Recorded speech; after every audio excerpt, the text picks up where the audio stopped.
G'day again, NotJah Witness here for part 12 of calling bullshit on the Jehovah's Witnesses children's book, My Book of Bible Stories. Yay, God's people leave Babylon. Aside that jubilation, it is of course all about the bullshit prophecies being fulfilled, with the Jerusalem and the temple being rebuilt with all their things, and they returned on time after 70 years on the dot, because God.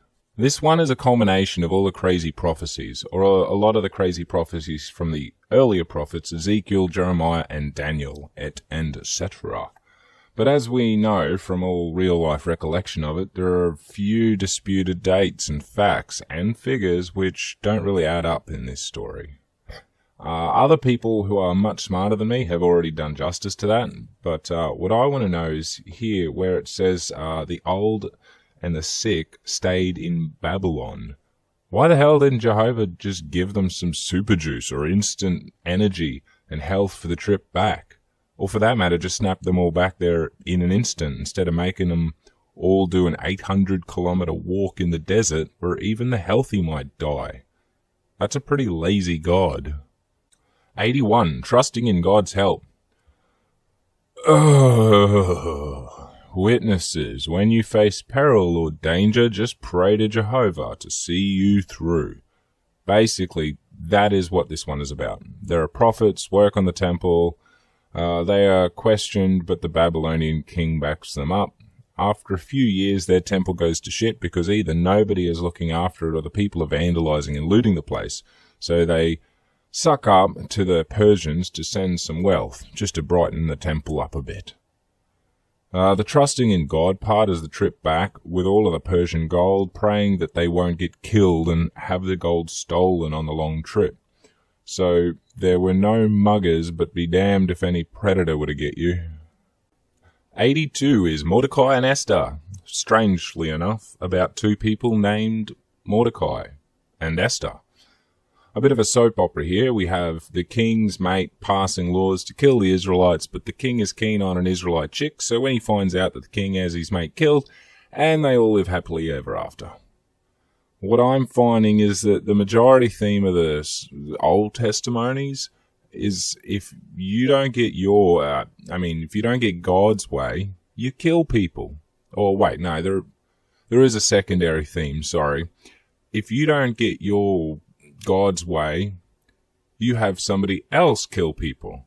That's it in a nutshell. Praise the Lord and pass the ammunition. Next is the walls of Jerusalem. In short, they are being slack workers and the walls still aren't up after years, so their city is all exposed. So this dude, Nehemiah, and his bro go down and get shit organized, all the while defending off the surrounding forces. They finish the walls, all Trump style, and feel safe, stuck inside their own fortress prison for God Jehovah. Anywho, they are still bummed because they have to praise the king of Persia and not their own king promised to them. I wonder who they mean. Alrighty, now we're getting into the fun gibberish about Jesus. An angel visits Mary, but really it's an angel rapes Mary and she passes it off as her hubby's even though they had never slept together. So they say. Let's put it this way.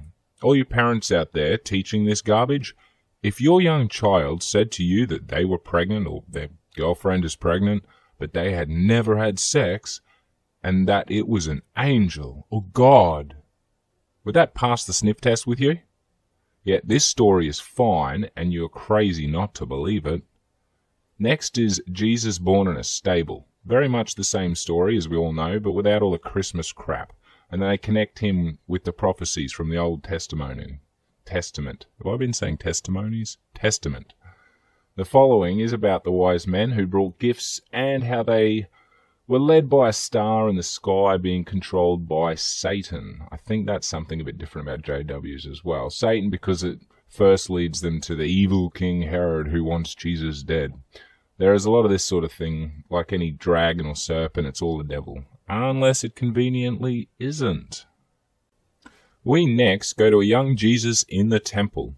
I recall a recent video or stream on GE's channel, I think it was, discussing the idea of Jesus in his younger years and going to the temple all that kind of creepy stuff. I will likely just link his channel below because I'm too lazy to go through and find that particular video. I'll be there all day trying to find it and then realize it was like GC or something. Either way, I know it is a well-discussed topic, and I'm probably not going to add much to the conversation. This version, however, sort of implies it is okay for children to disobey and run away from their parents if it is in the service of God. That can be taken advantage of, or just lead to all sorts of trouble for the child, and it's a really reckless message to send to kids. Next is 88, where John baptizes Jesus. My first thought is I wonder if the Jordan had clean waters like that. I really don't know, but that looks like a nice place to swim, as long as there's no crocs. Anyway, back to Jesus. He gets the dunk for Jehovah, and God reminds Jesus of his heavenly past. And Jesus becomes Christ, basically, and gains followers on the Twitter. Actual literal followers who walked around and followed him. Far out. I'm glad we just have the tweeter machine now. Alrighty, with 8090. I'll try not to do that again. This is the old Jesus kicking out the money changers and shit from the temple. We all know this, but we all should know about the handling of funds within the organization, the influences that they buy, the wasted funds on self-interests, and the selling off of extremely cheap retail tax-free just to make a buck. But what would Jesus do? Okay, with the woman at the well, Jesus makes a point of talking to a Samaritan woman when he's Jewish, and they normally don't mingle, at least back then. I don't know if Samaritan people even exist now, but anyway. It's the old breaking the race barrier kind of card, but one thing I just noticed reading now is how Jesus immediately exposes her and talks down to her about her lifestyle choices. Now, I'm sure that Jesus would only mean it kindly, but whatever. But what would happen if that was his first point of conversation to a woman today? Bitch slapped is my bet. So racism is bad, but sexism is good. The kids, no, sexism is not good, despite what Jesus does or says. Don't do what Jesus did. Okay, so kids, you got that? Sexism, bad. Racism, bad. Easy.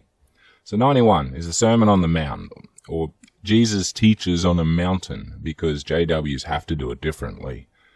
Otherwise, for the most part, it's the same bullshit we all know. So, next. Jesus raises the dead. This one is basic. It is just Jesus roaming around, healing people's sicknesses, creating bringing the dead back to their miserable life, and proclaims, look, in paradise, Jehovah will raise lots of people back to life. Lots of people.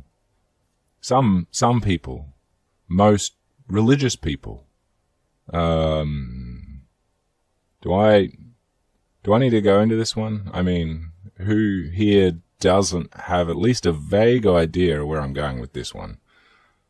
Yeah. Okay, that's pretty substantial for today's session, so I might halt it there. You just gotta love the Gospels. At least we've now hit the New Testament with all that love and misogyny. Anyway. The recording I made of the talk from the other night turned out unusable due to poor audio quality. It was almost impossible to try and get a good recording where I had to view it. So instead, hopefully I'll come back from the actual memorial night with something of interest. I want to give a shout out to and thank Godless Cranium for his plug, I suppose, of my channel at the start of his latest video. That I should be able to link or put in that little bar at the top right there. You see it? Go on, click it. Click it. You know you want to. So, yes, thanks, man. I appreciate that, and I loved what you did with it. All the cartoon things, I wish I could do that. Also, shout out to Shannon Q, who has been doing me some real solids after the past few days, sharing my shit around. It really helped kickstart my little channel. Also, this might be a bit divisive, but, understand I should give them credit for opening my mind. I've been into the Young Turks for a few years, and ultimately they should get the credit for leading me slowly along the right path. So, take that for what you will. Also, I am about to hit 100 subs, or I already have by the time this is up. I don't actually know. But either way, that is absolutely amazing, and I honestly never imagined I would get past like 5, and even then, I didn't think any of them would give two shits about what I had to say or what I thought about this backwards-ass religion and its dogma.